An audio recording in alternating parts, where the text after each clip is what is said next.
एवं कंसचाणूरमर्दनं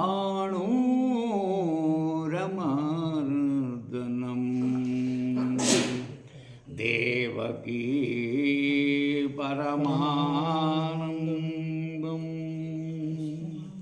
कृष्णं वन्दे जगद्गुरुं श्रीकृष्णं वन्दे जगद्गुरुं।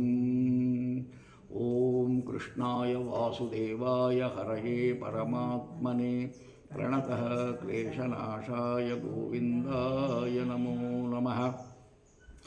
ॐ यं ब्रह्मा वरुणेन्द्ररुद्रमरुतस्तुन्वन्ति दिव्यैस्तवैः वेदैः साङ्गपदक्रमोपनिषदैः गायन्ति यं सामगाः। ध्यानावस्थिततद्गतेन मनसा पश्यन्ति यं योगिनः यस्यान्तं न विदुः सुरासुरगणा देवाय तस्मै नमः। ॐ श्रुतिस्मृतिपुराणानाम् आलयं करुणालयं नमामि भगवत्पादं शङ्करं लोकशङ्करं शङ्करं शङ्कराचार्यं केशवं बादरायणं सूत्रभाष्यकृतो वन्दे भगवन्तौ पुनः पुनः। ईश्वरो गुरुरात्मेति मूर्तिभेदविभागिने व्योमवद्व्याप्तदेहाय दक्षिणामूर्तये नमः। ॐ यौवनिचेजनिंचु जगमौवनि लोपलनुंडु लीनमై యౌవని యందులిందు పరమేశ్వరుడెవ్వడు మూలకారణం వెవ్వడు అనాది మధ్యలయుడెవ్వడు సర్వము తానయైన వాడెవ్వడు వానినాత్మభవున్ ఈశ్వరుడే శరణంబు వేడెదన్। ॐ अतुलितबलधामं स्वर्णशैलाभदेहं धनुजवनकृशानुं ज्ञानिनामग्रगण्यं सकलगुणनिधानं वानराणामधीशं रघुपतिप्रियभक्तं वातजातं नमामि रघुपतिप्रियभक्तं वातजातं नमामि। ॐ अम्मलगन्नयम् अमुकुरम्मलमूलपुटं मजालबेद्दं मधुरारुलं मकुळुपारडिबुज्जिनयम्म तन्नुलो लम्मिलवेल्पुटं मलमनम्बुलरुण्डडियम्म दुर्गमायम्म कृपाब्धिच्युतमहत्पकवित्तपडुत्पसम्पदल्। ॐ सदाशिवसमारम्भां शङ्कराचार्यमध्यमाम् अस्मदाचार्यपर्यन्तां वन्दे गुरुपरम्पराम्। ॐ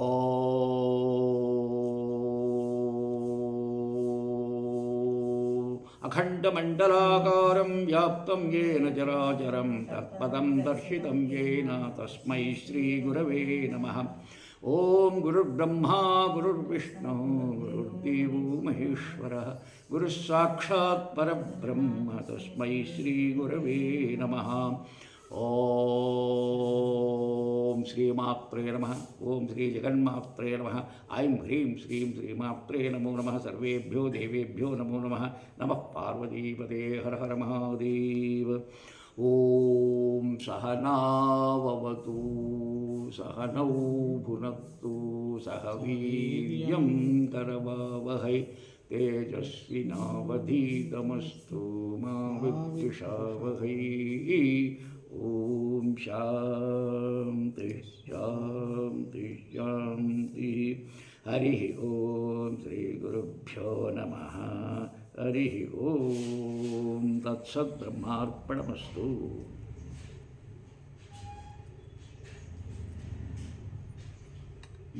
ఆమె శంకర భాష్యము 15 15 చెప్తున్నారు స్వామిజీ। 17 కదా 15 పంచదశ ఇదికి పోవాలన్నమాట। Okay okay no problem no problem. 12 ఇది వచ్చింది, 13 వచ్చింది. 13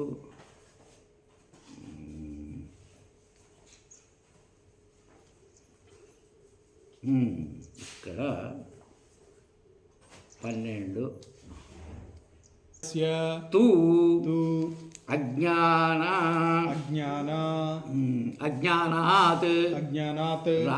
రాగాది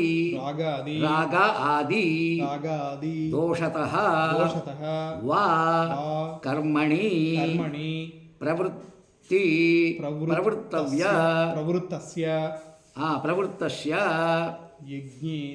ప్రవృత్తస్య దానేన తపసా వా విశుద్ధ సత్వస్య జ్ఞానం ఉత్పన్నం పరమార్థతః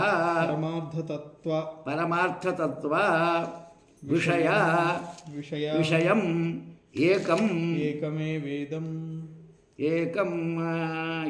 ఏకం ఏవ ఇదం సర్వం బ్రహ్మ కర్తృ చ ఇతి తస్య కర్మణి కర్మ ప్రయోజనే చ నివృత్తే అపి లోక సంగ్రహార్థం. ఇంతవరకు చాలు. ఇప్పుడు చూడండి, ఇక్కడ ఏమంటున్నారంటే, అంతకుముందు ఏం చెప్పాడు? అంతకుముందు అది స్మార్తకర్మ కానీ శ్రౌతకర్మ కానీ జ్ఞానము యొక్క సముచ్చయము, జ్ఞానంతో సముచ్చయము కుదరదు అని చెప్పినాడు అంతకుముందు కదా. అయితే మరి కర్మలు ఆచరించడం తప్ప అంటే తప్పేం కాదు, కర్మలు ఆచరించవలసిందే. అయితే ఇక్కడ ఏం చెప్తున్నాడు శంకరాచార్య వారు, యస్యతు అజ్ఞానాత్, ఎవరికైతే అజ్ఞానము నుండి, అజ్ఞానం వలన రాగ ఆది దోషతః. చూడండి, కాబట్టి రాగము ద్వేషము లాంటి దోషముల వలన, దోషములుంటే దోషముల చేత దోషతః రాగద్వేష దోషతః వా లేక కర్మణి ప్రవృత్తస్య, ఆ కర్మలో ప్రవృత్తి అవుతాడు, అంటే కర్మలు చేస్తాడు. రాగంతో కూడా కర్మలు చేయొచ్చు, రాగం లేకుండా కూడా కర్మలు చేయొచ్చు. 2 రకాలు. నీవు రాగముతో కర్మలు చేస్తే ఫలాభిసంధి వస్తుంది, అంటే ఫలం కోసం చేస్తున్నావు అనేటువంటి విషయం స్పష్టమవుతుంది. నువ్వు రాగము లేకుండా కర్మలు చేస్తే లోక సంగ్రహార్థము అది వేరే విషయం. అది జ్ఞానానికి డైరెక్ట్ మార్గం అవుతుంది. కాబట్టి నీ యాటిట్యూడ్ని బట్టి ఉంటుందన్నమాట ఫలము, నీ యొక్క భావాన్ని బట్టి. యద్భావం తద్భవతి. కాబట్టి ప్రవృత్తస్య ఏమేం చేస్తాడు ఆయన? యజ్ఞేన అంటే యజ్ఞము చేత, తర్వాత జ్ఞానేన దానము చేత, తర్వాత తపస్సు చేత, వా లేకుంటే విశుద్ధ సత్వస్య, లేకుంటే విశుద్ధ సత్వం అంటే శుద్ధమైన బుద్ధి చేత. సత్వం అంటే ఇక్కడ బుద్ధి. ఇప్పుడు జ్ఞాని కూడా అజ్ఞాని వలె కర్మ చేయాలంటాడు భగవద్గీతలో ఒక చోట శ్రీకృష్ణుడు. జ్ఞాని కూడా అజ్ఞాని లాగానే కర్మలు ఆచరించాలంటాడు. మళ్ళీ ఏమంటాడు? అర్జునుడికి నిమిత్తం చేసుకొని గర్భ కంటే జ్ఞానం శ్రేష్టం అంటాడు. తర్వాత నీవు కర్మనే చేయి, నీకు జ్ఞానం అక్కర్లేదంటాడు మళ్ళీ అర్జునుడికి. ఇవన్నీ తికమక పుట్టించే వాక్యాల్లాగా మనకు అనిపిస్తాయి, కానీ అవేం లేదు. కరెక్ట్ చెప్పినాడు ఆయన. అంటే వారి వారి యోగ్యతను బట్టి, వారి వారి అధికారిత్వ భేదాన్ని బట్టి ఇక్కడ బోధించాలి. గురువుగారు చేసే పనే అది. ఇప్పుడు కూర్చున్నవాడు ఎదుటివాడు సత్వశుద్ధ ప్రధానుడైతే అతనికి ఎట్లా చెప్పాలో అట్లే చెప్పాలి, కరెక్ట్గా సూటిగా. కూర్చున్నవాడు వినేవాడు శ్రోత మధ్యమాధికారి అయితే, అంటే రజోగుణ సంపన్నుడైతే అతనికి ఎట్లా చెప్పాలో అట్లే చెప్పాలి. తర్వాత ఇంకోడు తమోగుణి కూడా కూర్చుంటాడు, మానికి ఎట్లా చెప్పాలో అట్లా చెప్పాలి. అది గురువు యొక్క అది గురువు గ్రహించి చెప్పాలి. అలాగే ఇక్కడ కృష్ణుడు అర్జునుడు రజోగుణ స్వభావుడు అని తెలుసుకున్నాడు ఆయన. తెలుసుకొని, అయ్యా నీవు నీ క్షత్రియ ధర్మ క్షాత్రధర్మమైనటువంటి కర్మను విడిచి వెళ్ళవద్దు. ఇప్పుడు నీకు అర్జున, నీకు కర్మయందే అధికారం ఉంది, కానీ శుద్ధమైన బ్రహ్మజ్ఞానములో అధికారిత్వం ఇంకా కలగలేదు. కలగబోతుంది, బట్ ఇంతవరకు కలగలేదు నీకు. కాబట్టి నీవు యజ్ఞము చెయ్యి, దానము చెయ్యి, తపస్సు చెయ్యి, వీటి చేత అంతఃకరణ శుద్ధిని పొందు. లేక నీ నిత్య నైమిత్తిక కర్మలను కూడా ఈశ్వరార్పణ బుద్ధితో కర్మయోగ బుద్ధితో ఆచరించు. అందులో తప్పేముంది? నీ ఉత్తమాధికారం అవుతావు కదా, అప్పుడు నీకు వద్దు వద్దన్న జ్ఞానం నీ అర్జితలో ఉంటుంది కదా. కాబట్టి నీ అధికారాన్ని బట్టి నీవు ఆచరించంటున్నాడు. చూడండి ఇక్కడ ఎంత మంచి మాట అండి ఇది, చాలా మంచి మాట చెప్తున్నాడు ఇక్కడ భగవంతుడు. ఏమంటున్నాడు? శుద్ధసత్వస్య జ్ఞానముత్పన్నం పరమార్థ తత్వ విషయం. ఆ జ్ఞానం ఎలాంటిదంటే పరమార్థ తత్వ విషయము. జ్ఞానం ఎప్పటికీ పరమార్థ తత్వ విషయమే ఉంటుంది కదా. అంటే పరమార్థం అంటే ఏంటి? పరమార్థం ఇప్పుడు అర్థాలు ఎన్నున్నాయి? పురుషార్థాలు అంటారు, ఎన్నున్నాయి? పురుషార్థాలు 4. ఏవేవి? ధర్మ, అర్థ, కామ, మోక్ష. ఈ 3 అనిత్యము, ఇది మాత్రం నిత్యము మోక్షం. కాబట్టి దాన్ని పరమార్థం అంటారు. దాన్ని ఇప్పుడు అర్థమైందా? అవి కూడా అవసరమే మనకు. ధర్మము అవసరమే, అర్థము అవసరమే, కామము అవసరమే. బట్ అవి లౌకికం అన్నమాట. అంటే వ్యవహారయోగ్యమే, కానీ వాటి వలన నీకు డైరెక్ట్గా మోక్షసిద్ధి కలగదు. ఎందుకంటే అవి అనిత్యత్వాదు, అవి అనిత్యము. మరి మోక్షం అలాంటిది కాదు, ఇది నిత్యమైన పురుషార్థము, దాన్నే పరమార్థం అంటారు. లేక ఇది కూడా చెప్పవచ్చు, పరమార్థం అంటేనే అన్నిటికీ ఆధారమైనటువంటి చైతన్యం కూడా పరమార్థమే. అంటే ఏ సందర్భాన్ని బట్టి ఎట్లా చెప్పాలో అట్లా చెప్పవలసి వస్తుందమ్మా. కాబట్టి తత్వ విషయ ఏకం ఏవా, ఆ తత్వ విషయం ఒకటే ఉంది, అనేకం లేవు. ఉత్పన్నం పరమార్థతత్వ విషయం ఏకమేవా, అంటే జ్ఞానము ఒకటే. జ్ఞానము ఏకమేవా, దేవుడు ఒక్కడే, ఆనందము ఒక్కటే, అంతా ఒకటే. వేరు వేరు అనుకోకూడదు. ఆయన దేవుడు వేరు, నా దేవుడు వేరు అని అనుకోకూడదు. ఏ దేవుడు అన్నా కొలుచు, దేవుడు ఒక్కడే, ఆనందం ఒక్కటే, జ్ఞానం కూడా ఒక్కటే. ఎవరు ఎట్లా చెప్పినా జ్ఞానం ఒక్కటే.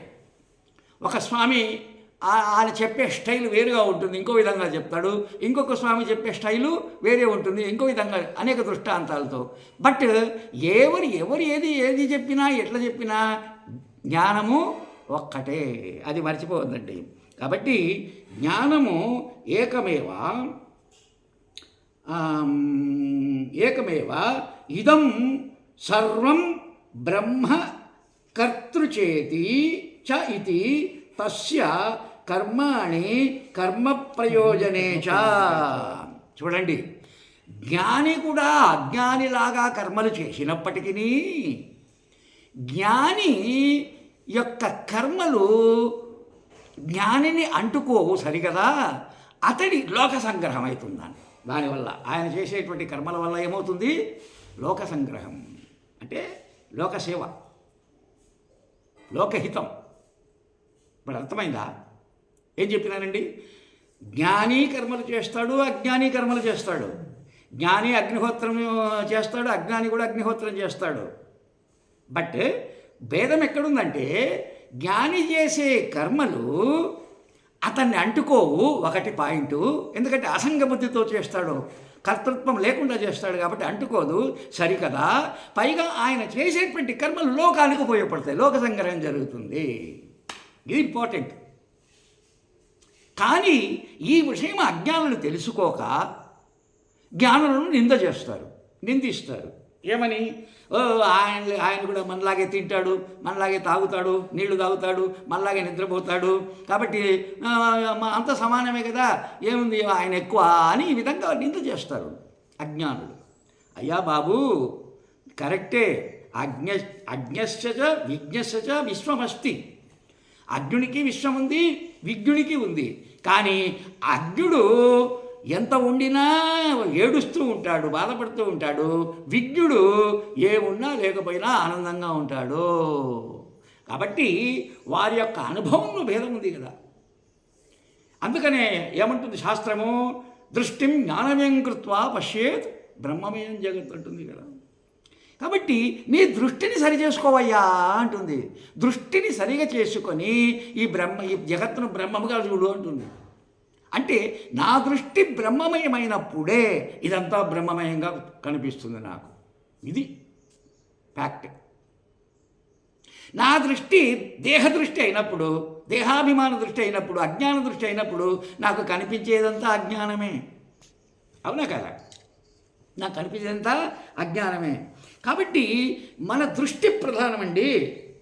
యావద్దృష్టి తావత్ సృష్టి, యథా దృష్టి తథా సృష్టి, యద్భావం తద్భవతి. తెలుసు కదా మీకు. కాబట్టి దృష్టి ప్రధానం. దృష్టిరేవ సృష్టి అంటుంది శాస్త్రం. అంటే నీ దృష్టియే ఈ సృష్టి అని. నీ దృష్టి ఎలా ఉంటే సృష్టి ఎలా కనిపిస్తుంది. ఇప్పుడు చూడండి, ఇప్పుడు ఈ జగత్తంతా స్వప్నతుల్యం అని అనుకుంటాడు జ్ఞాని. ఈ జగత్తు ఎలాగుంది జ్ఞానికి? స్వప్నతుల్యం. స్వప్నతుల్యం అంటే స్వప్నంలాగా. ఇదంతా ఒక కళ. జ్ఞానికి ఒక కళ. కానీ అజ్ఞానికి అతని దృష్టి దేహదృష్టి కాబట్టి, దేహాభిమాన దృష్టి కాబట్టి అది నిజం అనిపిస్తుంది ఆయనకు. జ్ఞానికేమో ఇది కళగా భాషిస్తుంది. ఆభాస అంటారు దాన్ని. దాన్ని ఏమంటారు? ఆభాస. కళ ఆభాస అన్నమాట, మన కళ. అయితే ఈ కళ కూడా విచిత్రం అండి. ఇప్పుడు చూడండి, ఈ కళలు వస్తాయి మనకు. అది పడుకున్న తరువాత నిద్రలేక ముందు కళలు వస్తుంటాయి. సరే, ఆ కళలు మరి ఒకరికి సత్యం అనిపిస్తే ఇంకొకరికి అది ఆభాస అవుతుంది. ఇప్పుడు కళ నిజమా సత్యమా? అది సత్యం కాదు, నిజం కాదు. దాని సత్యం అంటే ఒక దోషం, సత్యము కాదు అబద్ధం అన్నా కూడా ఒక దోషమే. శాస్త్రం ఏం చెప్తుందంటే, అయ్యా ఆ కళ కళనే. ఎందుకంటే అది ఎవరికి సత్యం అంటే, ఆ స్వప్నములో ఉన్నటువంటి అభిమాని ఎవడైతే ఉన్నాడో, స్వప్నాభిమానికి ఆ స్వప్నము నిజము కావచ్చు. కానీ అతడే ఎప్పుడైతే మేల్కొన్నాడో, జాగ్రత్త అవస్థకు వచ్చాడో, అప్పుడు అది నిజము కాదు. అంటే దీని అర్థం ఏమిటంటే, ఇది కేవలము ఆభాస మాత్రమేవా. అది కళ అంటే అదన్నమాట. ఆభాసం అంటారు దీన్ని. చిదాభాస, చైతన్యం యొక్క ఆభాసం.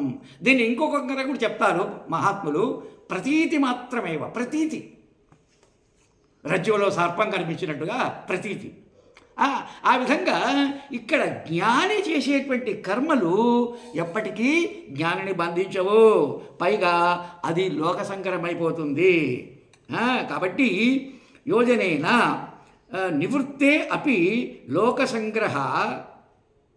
తర్వాత నెక్స్ట్ పేజ్. లోకసంగ్రహార్థం యత్ర పూర్వం యథా ప్రవృత్తిస్తథైవ కర్మణి ప్రవృత్తస్య యత్ ప్రవృత్తి రూపం దృశ్యతే న తత్కర్మ ఏన బుద్ధేః సముచ్చయః స్యాత్. 15 కదా. యస్యతు ఇప్పుడు 15 కదా. అవును, ఆ 2 లైన్లు అయిపోయినాయి స్వామిజీ. కర్మ ప్రయోజనేచ అదే దాంట్లోనే 2 లైన్లు అయిపోయినాయి. అదే కర్మణ ఆత్మజ్ఞానస్య సముచ్చయో నకేన చిత్ దర్శయితుం. ఉండండి. మాం నియోజేసి కేశవ ఇత్యుపాలం. ఇది అయిపోయింది కదా, ఇది అయిపోయింది.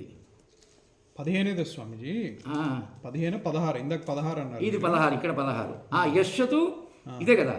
యశ్చతు అజ్ఞానాద్ రాగాది దోషతః వా కర్మణి ప్రవృత్తస్య యజ్ఞేన దానేన తపస. ఈ మూడింటి చాలా ముఖ్యం. జ్ఞానులు కూడా చేయాలన్నారు. ఇదంతా చెప్పారు. నెక్స్ట్ లైన్ కూడా అయిపోయింది. చెప్పానా? ఇప్పుడే చెప్పారు. నెక్స్ట్ లైన్ కూడా నేను చెప్పాను కదా. ఇప్పుడు చెప్పారు స్వామిజీ. కాదబ్బా, దీని యొక్క పరమార్థ తత్వ తర్వాత లైన్ చూడండి. పరమార్థతత్వ విషయం ఏకం ఏ వేదం సర్వే దానం గురించి చెప్పినా కానీ తపస్సుల గురించి చెప్పలేదు. చెప్పేశారు స్వామి. చెప్పానా? ఇప్పుడు పరమార్థ తత్వం గురించి కూడా చెప్పారు కదా, మోక్ష తానేన తపస విశుద్ధ సత్వస్య. అంటే ఈ 3 కర్మలు, యజ్ఞదాన తపస్సు అనేటువంటి కర్మలు జ్ఞాని కూడా ఆచరించాలి అని శాస్త్రం చెప్తుంది. ఇప్పుడు దాకా అదే చెప్పారు. పరమార్థ తత్వ విషయం ఏకం ఏ వేదం సర్వం బ్రహ్మకర్తృ చేతి. బ్రహ్మ కర్తృచ ఇతి తస్య కర్మణి కర్మ ప్రయోజనే చ నివృత్తే అపి. అంటే జ్ఞానికి కర్మ యొక్క ప్రయోజనం అంటే ఫలాపేక్ష. జ్ఞానికి కర్మలు చేస్తాడు కానీ కర్మఫలాపేక్ష ఉండదు జ్ఞానికి. ఫలాభిసంధి అంటారు దాన్ని. ఆ ఫలాభిసంధి ఉండదు. కాబట్టి ఆయన ఆచరించేటువంటి కర్మేంద్రియముల చేత ఆచరించేటువంటి కర్మలన్నీ లోకహితానికి. లోక సంగ్రహార్థం అంతవరకు చెప్పారు. నెక్స్ట్ లైన్లో లోక సంగ్రహార్థం అక్కడ దాకా చెప్పేశారు. ఎత్ర పూర్వం లోక సంగ్రహ.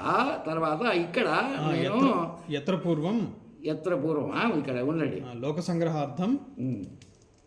ఇక్కడ వేరే ఉంది కదా స్వామి, శంకర భాష్యము.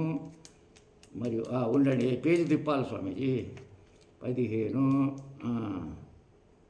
పేజీ ఇప్పుడు వస్తుంది. అగ్రహార్థము యత్నపూర్వం. చెప్పండి. యత్నపూర్వం యథా ప్రవృత్తః తథైవ కర్మణి ప్రవృత్తస్య యత్ ప్రవృత్తిరూపం దృశ్యతే న తత్కర్మ ఏన బుద్ధేః సముచ్చయః స్యాత్. చూడండి. కాబట్టి అంటే లోక సంగ్రహార్థము ఆయన అది జరుగుతుంది కాబట్టి యత్నపూర్వం యథా ప్రవృత్త. యత్నం ఉండదు, అంటే స్వప్రయత్నం ఉండదు. ఎందుకంటే మామూలు వాళ్ళు అజ్ఞానులు యత్నపూర్వకంగా మనసులో ఒకటి పెట్టుకొని చేస్తాడు కర్మను. ఫలాభిసంధి అంటారు దాన్ని. ఆయనకి ఇది ఉండదు. అయినా కూడా కర్మలు చేస్తుంటాడు అజ్ఞానులాగా.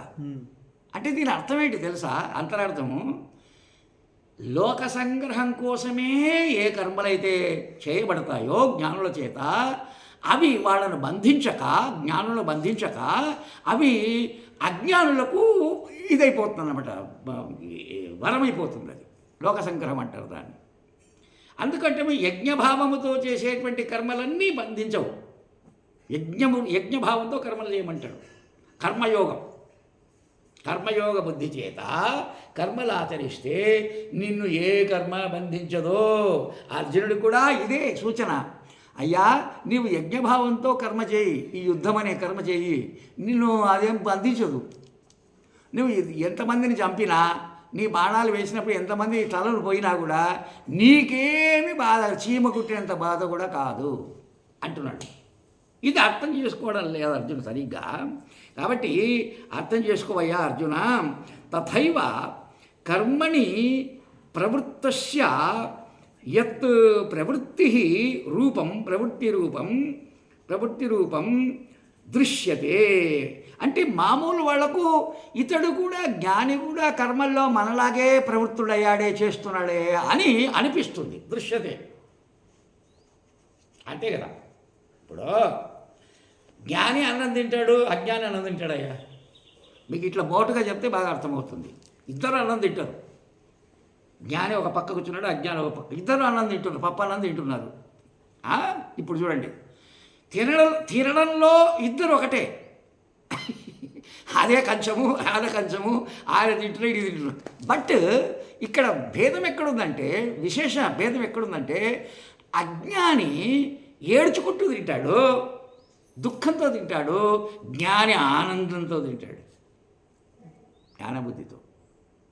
అంటే వారి యొక్క భావము విలక్షణంగా ఉంటుంది.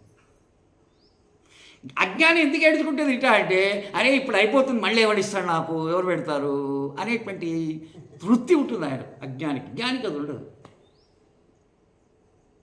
ఎందుకంటే ఆయనకు ఫలం అక్కర్లేదు. ఈ కర్మ వల్ల ఈ ఫలం వస్తుందని శాస్త్రంలో చెప్పినట్టుగా ఫలం కోసం చేయడం లేదు ఇక్కడ ఆయన జ్ఞాని. నిష్కామభావంతో చేస్తున్నాడు. కాబట్టి నిష్కామభావంతో చేసినటువంటి ప్రతి కర్మ అది యజ్ఞం అవుతుంది. అది అతన్ని బంధించదు. దానివల్ల ప్రజలకు మేలు కలగవచ్చు కానీ అతనికి నష్టం కలగదు అని తాత్పర్యము. కాబట్టి యత్నపూర్వకం యథా ప్రవృత్త తథైవ కర్మణి ప్రవృత్తి రూపం అంటే కర్మలో ఉన్నటువంటి రూపం దృశ్యతే. న తత్కర్మ ఏన బుద్ధేః సముచ్చయ స్యాత్. కానీ జ్ఞానికి సముచ్చయం కాదు. జ్ఞానికి సముచ్చయము కాదు, అజ్ఞానికి సముచ్చయం అవుతుంది. జ్ఞానకర్మ సముచ్చయం అవుతుంది. కానీ జ్ఞానికి విలక్షణంగా ఒకటే జ్ఞానం ఉంటుంది. ఆయనకు జ్ఞానాదేవతు కైవల్యం. కాబట్టి జ్ఞాన విషయంలో జ్ఞానకర్మ సముచ్చయము లేదు. ఎందుకంటే ఆయనకు జ్ఞానం అంటే ఏమో తెలుసు, కర్మ అంటే ఏమో తెలుసు. చోదన లక్షణం కర్మ అంటేమి ఇది చెయ్యాలి, ఇది చెయ్యకూడదని విధి నిషేధపూర్వకమైనది కర్మ. అవునా కదా? మరి జ్ఞానికి అక్కడ విధి లేదు, నిషేధము లేదు. ఈ రెండిటికి అతీతుడైనాడు ఆయన. ఎందుకంటే నేను కర్తను భోక్తను కాదు అనే జ్ఞానము చేత ఆయన రెండిటికి అతీతుడైనాడు. కాబట్టి ఆయనకు ఫలాభిసంధి ఉండదు జ్ఞానికి. బట్ కర్మను మాత్రం చేస్తూనే ఉంటాడు. స్వాహ స్వాహ అంటుంటాడు ఆయన కూడా స్వాహ ఇదం అగ్నే స్వాహ ఇదం నమమ, ఇంద్రాయ స్వాహ ఇదం నమమ, వాయువే స్వాహ ఇదం నమమ, వరుణాయ స్వాహ ఇదం నమమ అని ఆయన అంటాడు, ఈయన అంటాడు. జ్ఞాని అంటాడు, అజ్ఞాని అంటాడు. కానీ అనడంలో వాళ్ళ దృష్టి భేదం ఉందన్నమాట. అట్లా కాబట్టి యజ్ఞయాది కర్మల్లో ప్రవృత్తుడైనప్పటికీ జ్ఞానికి ఎలాంటి ఇది ఉండదు, ఏమి ఆసక్తి ఉండదన్నమాట. కాబట్టి తత్కర్మ ఏన బుద్ధే సముచ్చయం స్యాత్.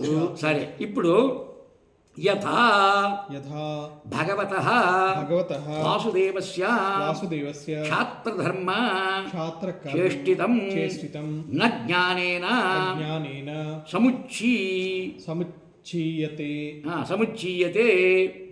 పురుషార్థసిద్ధయే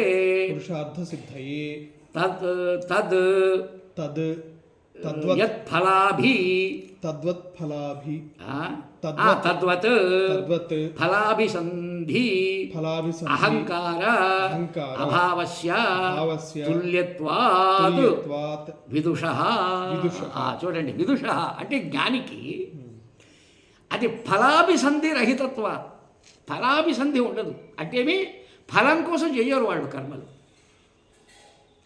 నీవు ఫలం కోసం కర్మలు చేస్తేనే నీకు ఆసక్తి వస్తుంది, దుఃఖం వస్తుంది, బంధం.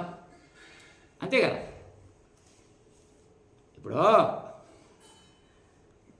రైతు భూమిని దున్నుతాడు, మంచి విత్తనాలు వేస్తాడు, ఎరువులు కూడా వేస్తాడు, సకాలానికి వర్షం కూడా వస్తుంది, అన్నీ సరిగానే ఉన్నాయి. బట్ ఆయన ఒకటి అనుకుంటాడు రైతు, ఈసారి బాగా దున్నినాను, అన్నీ చేశాను కాబట్టి ఎకరాకు 100 బస్తాలు కావాలనుకుంటాడు. అయ్యా, మరి ఇట్లా అనుకోవడం కరెక్టా కాదా? ఫలాభిసంధి ఇప్పుడు మీకు అర్థమైంది. ఇప్పుడు నీవు ఆయన చేసిన పని ఆయన చేశాడు. పాపం దున్నినాడు, భూమి దున్నినాడు, ఎరువులు వేశాడు, కలుపు తీశాడు, అన్నీ చేశాడు, సకాలానికి వర్షం కూడా కుదిరింది. కానీ ఇన్ని కలిగినా నీ ధర్మం అంతవరకే. కర్మణ్యేవాధికారస్తే మా ఫలేషు కదాచన. కాబట్టి మరి నీవు కర్మలు చేసినవయ్యా, కానీ ఫలము నీ చేతులు లేదు కదా. ఫలం ఈశ్వరుని చేతిలో ఉంది. ఆయన కర్మఫల దాత, కర్మాధ్యక్షుడు కూడా ఆయనే అన్నప్పుడు నీవు నేను ఎకరాకి ఇన్ని కావాలి అనుకునేటువంటి ఆ వృత్తి, ఆ వృత్తిని ఈశ్వరుని సమర్పించు. దీన్నే అంటారు. దీన్ని ఏమంటారంటే సంకల్పత్యాగం అంటారు. ఇదే సంకల్పత్యాగం అంటే. సంకల్పత్యాగం చేయవయ్యా అర్జునయ్యా, నీవు కూడా సంకల్పత్యాగం చేసి నీ కర్మ చేయి, యుద్ధం చేయి. నీవు సంకల్పత్యాగం చేయకుండా యుద్ధం చేస్తే నీకు పాపం అంటుతుంది. నువ్వు క్షత్రియుడుగా ఎవరైనా కానీ సంకల్పత్యాగం చేసిన వాడికి పాపం అంటదో, ఒకటే మాట చూడండి. కాబట్టి అంటే యోగి కావాలి, ప్రతి ఒక్కరూ ముందు యోగి కావాలి, కర్మయోగి కావాలి. తర్వాత ఆ కర్మయోగి కాలంలో నిదానంగా నెమ్మదిగా జ్ఞాని అవుతాడండి, ఆయనే జ్ఞాని అవుతాడు. కాబట్టి యోగి కానివాడు జ్ఞాని కానేరడు. అదే విషయం చెప్తున్నాడు. అయ్యా అర్జున, ఏం బాధపడదు నాయనా. తథాచ సో ఫలాభిసంధి అహంకార అభావస్య. ఆయనకు ఫలాభిసంధే ఉండదు జ్ఞానికి, కానీ కర్మలు మాత్రం కర్మేంద్రియ ద్వారా జరుగుతూ ఉంటాయి.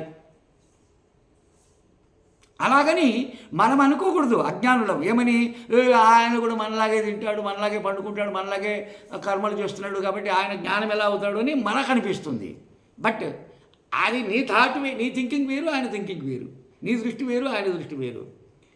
అట్లా అనుకునే అధికారం మనకు లేదయ్యా బాబు. ఇప్పుడు చూడండి, శాస్త్రం మాట చెప్తుంది స్వామీజీ, చాలా మంచి వాక్యం. ఎవడే కానీ అజ్ఞాని ఎవరైనా సరే ఒక జ్ఞానిని నింద చేస్తే ఏమవుతుందో తెలుసా? జ్ఞానికి మంచి జరుగుతుంది, దానివల్ల వాడికి నష్టం. నింద చేసిన వాడికి నష్టం ఎక్కువ అవుతుంది, జ్ఞానికి మంచి జరుగుతుంది. ఇది విషయం తెలియదు చాలామందికి. అందుకని వాడు శిశుపాలుడు తిట్ల దండగా మొదలుపెట్టిన తర్వాత వదలడు, అన్ని తిట్లే తిరుగుతాడు, 108 తిట్ల దాకా. ఆయన నవ్వుతూ ఉంటాడు కృష్ణ పరమాత్మ, ఇంకా తిట్టని 108 కానీ. ఎందుకంటే నీవు ఆ తిట్లను అంటించుకుంటే అంటుతుంది, ఆయన అంటించుకోవడం లేదు, చిరునవ్వులు అవుతున్నాడు. వీళ్ళకేమో అయ్యో ఏమిడి దండించకుండా ఇలా చేస్తున్నాడు, తిట్లు ఇంటూనే ఉన్నాడు, ఆనందంగా ఉన్నాడు అని వీళ్ళు అనుకుంటారు మిగతా వాళ్ళు.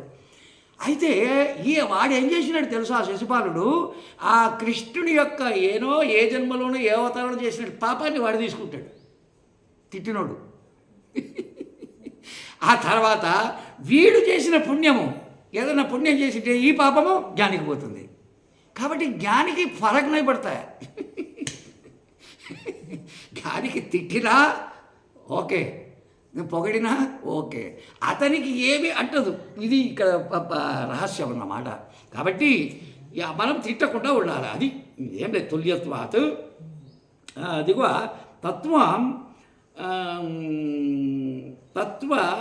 తత్వవిత్తు నాహం కరోమి ఇతి మన్యతే.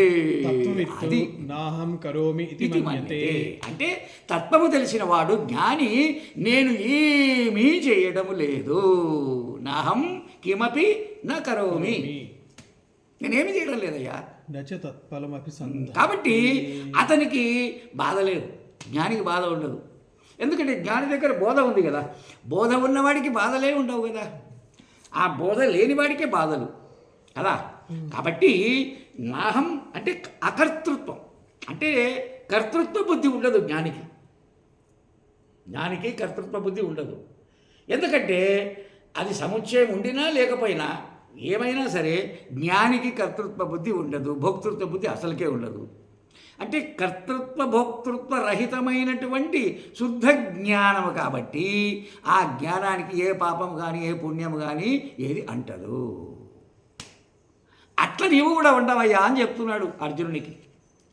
జ్ఞాని ఎలా ఉంటాడో అలాగా నీవు కూడా ఉండి నీ విద్యుక్త ధర్మమును ఆచరించు, ఈ యుద్ధము ఆచరించు అంటున్నాడు. మంచి మాటే కదా అది.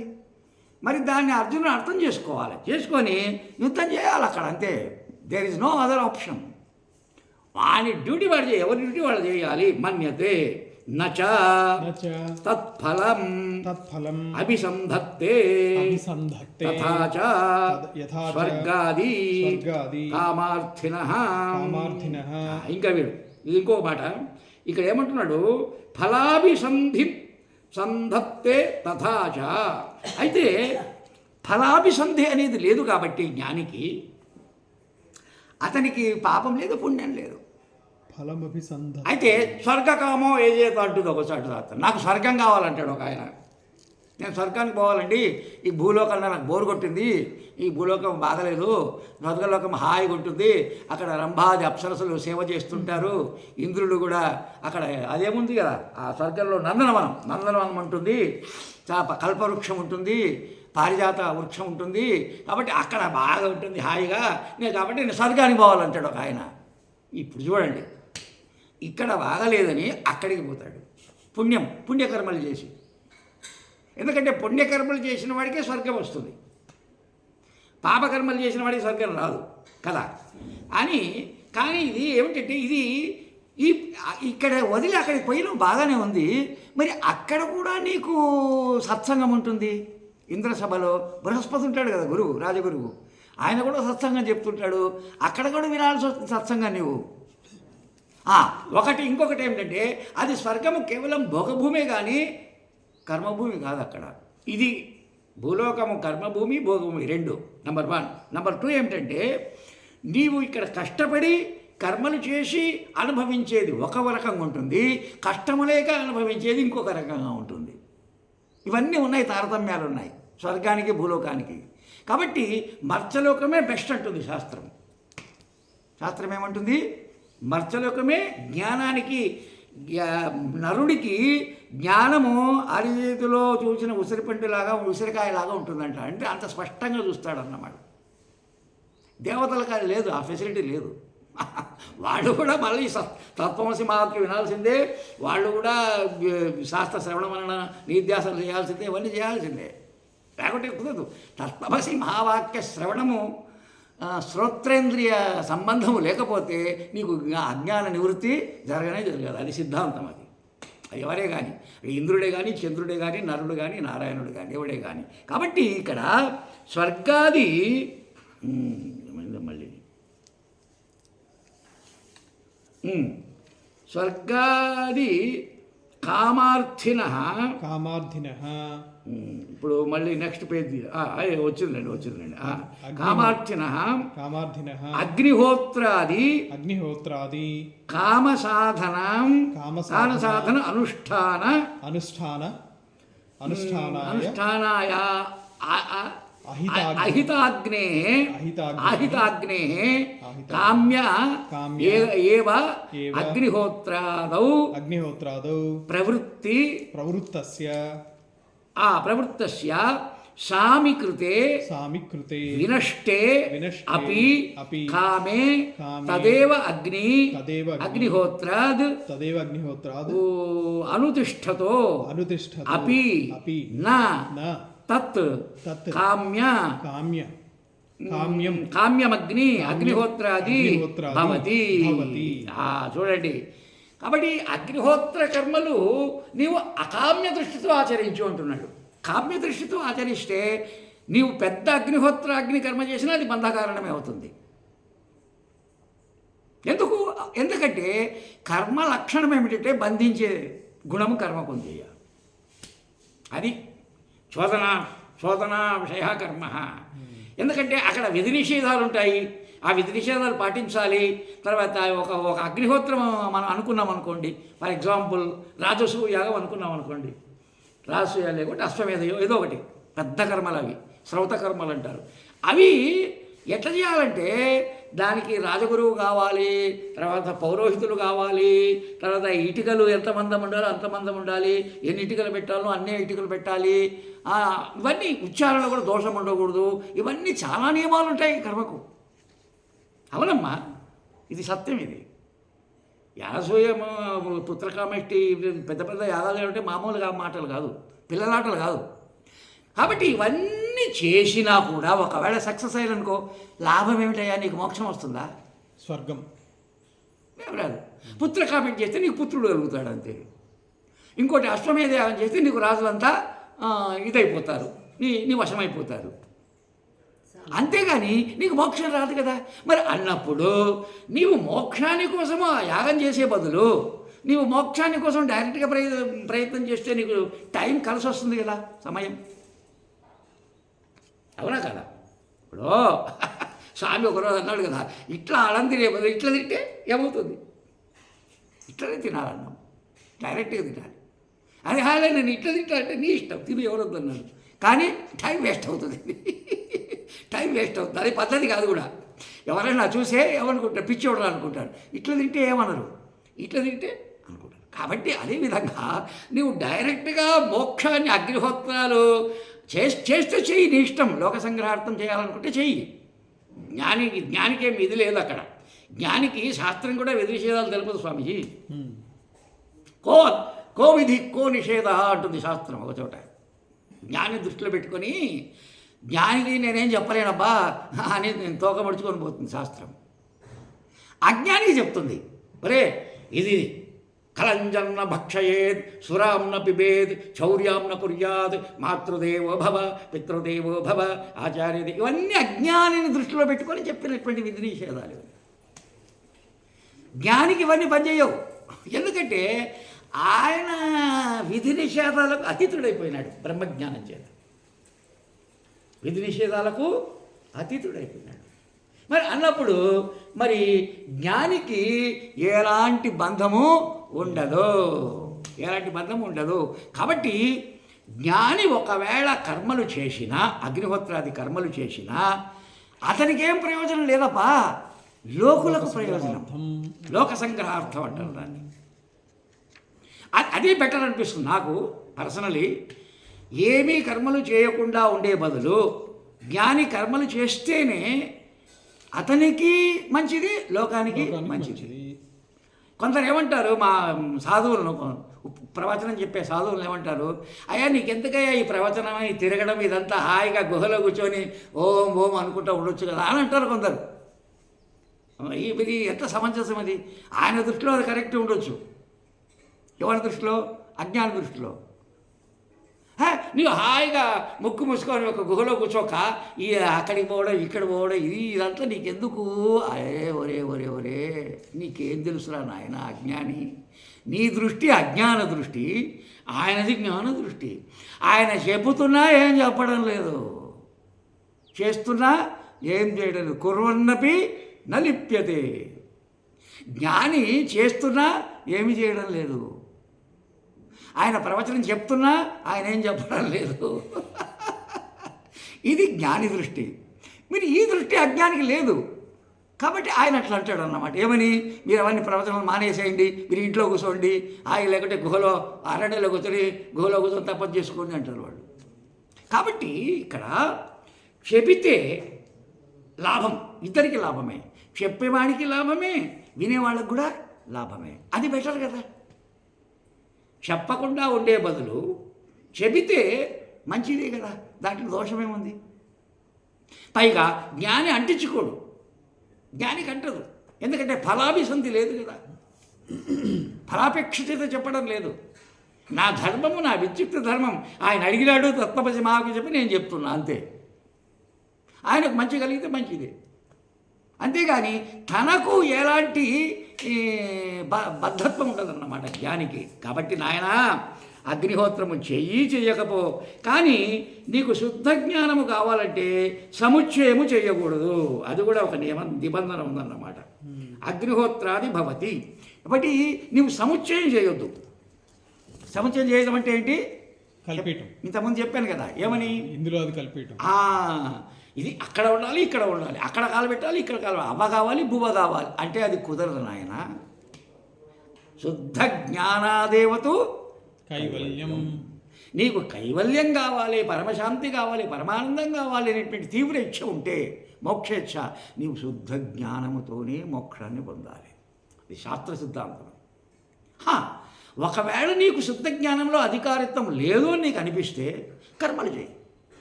అది కూడా చెప్తుంది కదా శాస్త్రం. కర్మలు చేయి, నిష్కామ భావంతో కర్మలు చేయి, చిత్తశుద్ధిని పొందు, చిత్త ఏకాగ్రతను పొందు. ఇప్పుడు చూడండి, స్థూల కర్మ, సూక్ష్మ కర్మ అని రెండు రకాలు ఉంటాయండి.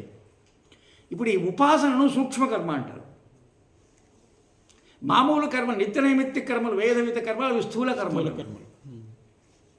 ఇది ఉపాసన అనేది సూక్ష్మకర్మ, అంటే మానసిక కర్మ. బట్ అది కూడా కర్మనే, కానీ అది సూక్ష్మకర్మ, ఇదేమో స్థూలమైన కర్మ. ఓకే, మరి సూక్ష్మకర్మలు చేస్తా శ్రవణం కూడా చేస్తా, నాకు మోక్షం వస్తుంది కదా అంటే అట్లా కుదరకూడదు. ఎందుకంటే అది సూక్ష్మకర్మ అయినప్పటికీ అది కర్తృత్వ భావన ఉంది కదా అక్కడ. నేను చేస్తున్నానని నేను ఉపాసకుడు అనేటువంటి అభిమానం ఉంది ఇక్కడ. కాబట్టి ఆ అభిమానం ఉన్నంత వరకు నీకు మోక్షం రాదు.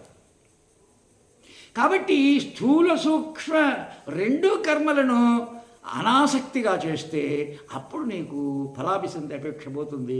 అప్పుడు త్యాగి అవుతావు. తద్వారా నీకు ఏకాగ్రత వస్తుంది, చిత్తశుద్ధి కలుగుతుంది. తద్వారా తత్వమసి మహావాక్య శ్రవణ చేయడానికి అధికారత్వం కలుగుతుంది కదా. అది పద్ధతి. అంతేగాని నేను ఉపాసన చేసుకుంటా, తర్వాత శ్రవణం కూడా చేసుకుంటానంటే నీ ఇష్టమయ్యా, చేసుకో. బట్ నీకు కలిగే ఫలం మోక్షం కాదు. అది మాత్రం జ్ఞాపకం పెట్టుకో. వేరే ఫలం వస్తుంది నీకు. ఇప్పుడు ఉపనిషత్తులో చెప్పినారు, ఎవరైతే సూక్ష్మకర్మలు చేస్తూ శాస్త్ర శ్రవణం కూడా చేస్తాడో వానికి ఉచ్చమైన లోకాలు కలుగుతాయి. అంటే బ్రహ్మలోకం కలుగుతుంది అతనికి. బ్రహ్మలోకం వరకు పోతాడు ఆ జీవుడు. ఎందుకు పోతాడంటే ఉపాసన చేస్తున్నాడు, దేవి ఉపాసన చేస్తున్నాడు, లేక ఆంజనేయ స్వామి ఉపాసన చేస్తున్నాడు, ఏదో ఒకటి ఉపాసన. ఆ ఉపాసన కూడా ఎట్లా చేస్తున్నాడనే నిష్కామంగా చేస్తున్నాడు. ఆయన కామ్యంతో చేయడం లేదు. అట్ ది సేమ్ టైం శాస్త్ర శ్రవణం అంటే సముచ్చయం చేస్తున్నాడు, శాస్త్ర శ్రవణం కూడా చేస్తున్నాడు. అంటే ఆయనకు ఎక్కువ దోషం ఉండదు, కానీ కొద్దిగా దోషం ఉంటుంది. ఏం దోషం అంటే బ్రహ్మలోకం దాకా పోతాడయ్యా ఆ జీవుడు. బ్రహ్మలోకం అన్నిటికంటే ఎత్తైన లోకం, సత్యలోకం అంటారు దాన్ని. బ్రహ్మలోకము సత్యలోకం. ఓం భూ భువ శువ ఓం భూ భువ తత్సవితురు వరేణ్యం. అది కాదు, మహాజన తప సత్యం. సత్యం అది ఉన్నతమైన లోకం అన్నమాట. ఈ యొక్క ఉపాసనా బలము చేత శాస్త్రం కూడా వింటున్నాడు కాబట్టి, కానీ మోక్షం కలగలేదు కాబట్టి అంతవరకు పోతాడప్ప. పోయిన తర్వాత అక్కడేమవుతుంది తెలుసా విచిత్రము? అక్కడ కూడా లేదే అతనికి ఒక చాయిస్ ఉంది అక్కడ. ఆయన ఆ జీవికి ఏం చాయిస్ అంటే బ్రహ్మగారితో మోక్షం పొందవచ్చు. శబాష్. బ్రహ్మకు ఎప్పుడైతే అది టైం అయిపోతుందో ఆయన యుగాలు, అప్పుడు ఆయనతో పాటు మోక్షం కలగవచ్చు, లేకుంటే కలగకపోవచ్చు కూడా. అది ఉంది అక్కడ, చాయిస్ ఉంది. ఎట్లా అంటే చెప్తాను చూడండి.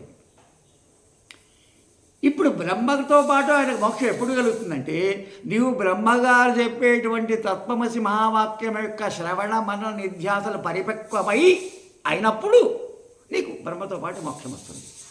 అక్కడ కూడా నీకు పరిపక్వం కాలేదనుకో, అప్పుడు క్షీణైపుణ్యే భక్తిలోకి, కానీ మంచి జన్మ వస్తుంది, యోగభ్రష్ట జన్మ వస్తుంది ఆయనకు. కాబట్టి ఈ రకంగా ఒక ఛాయిస్ ఉంది అక్కడ. కాబట్టి జ్ఞాని ఏం చేస్తాడంటే, ఈ ఛాయిస్ మనకెందుకు, మళ్ళీ అక్కడ పోయి అక్కడ శ్రవణం చేసే బదులు ఇక్కడే చేస్తే పోలేదా, సద్గురువుని పట్టుకొని ఇక్కడే చేసి ఇక్కడే జీవన్ముక్తిని సంపాదించడం గొప్ప కదా అని ఆయన చాలా అంటే తీవ్రమైనటువంటి ముముక్షు వైరాగ్యం ఉండాలి, ఉత్తమాధికారిత్వం ఉండాలి. ఉత్తమాధికారి అలా ఆలోచిస్తాడు. అక్కడి పోయి శ్రవణం చేసి ఛాయిస్లో పడకుండా ఇక్కడే తీవ్రమైన వైరాగ్యంతో ఉత్తమాధికారిత్వాన్ని పొంది శాస్త్ర శ్రవణము మననము నిధ్యాసన ఉత్కంఠగా చేస్తూ ఉంటే ఇక్కడే విముక్తి కలుగుతుందని శాస్త్రం చెప్తుంది కదా. టైం సేవ్ అవుతుంది ఆయనకు. తర్వాత ఇక్కడే బతికి ఉన్నా కూడా జీవముక్తుడు అయిపోతాడు. అయ్యా ఆయన జీవన్నేవ ముక్త భవతి అంటే ప్రాణముతో కూడా ఉండి ముక్తుడు అవుతాడు. అక్కడేమిటి, ప్రాణం ఆ శరీరం వేరుంటుంది అక్కడ. ఆ బ్రహ్మ దగ్గర సత్సంగం చేసే శరీరం ఇది కాదు, అది వేరే శరీరం ఉంటుంది. దివ్య శరీరం అంటారు దాన్ని. యాతనా శరీరం కూడా వేరుంటుంది. నరకలోకల్లో మనం శిక్షలు అనుభవిస్తాం కదా, ఆ శరీరం కూడా వేరు ఉంటుంది, యాతనా శరీరం. కాబట్టి ఈ శరీరంతో ఇక్కడే మనము సద్గురువు చెంత ఉండి శ్రవణ మననాదులు చేసి ముక్తులు కావాలని శాస్త్రం యొక్క ఉద్బోధ. అది సురేశ్వరాచార్య అభిప్రాయం కూడా అదే. శంకరాచార్య శిష్యుడు సురేశ్వర అభిప్రాయం కూడా అదే. కాబట్టి మనము వివేకముతో తీవ్ర వైరాగ్యంతో ఇక్కడే ముక్తులు కావాలి. ఆ విధమైన జీవన్ముక్తి మీకు అమ్మవారు ప్రసాదించుగాక అని అమ్మవారిని ప్రార్థిస్తూ, జగద్గురువు ప్రార్థిస్తూ, మనము ఈ ప్రపంచంలోనే నిత్యనమేములందరినీ నేను కోరుతూ అమ్మవారి యొక్క కృపార్థ దృష్టి మన మీద ఎప్పటికీ ఉండాలని ప్రార్థిస్తూ ఇంతటితో హరి ఓ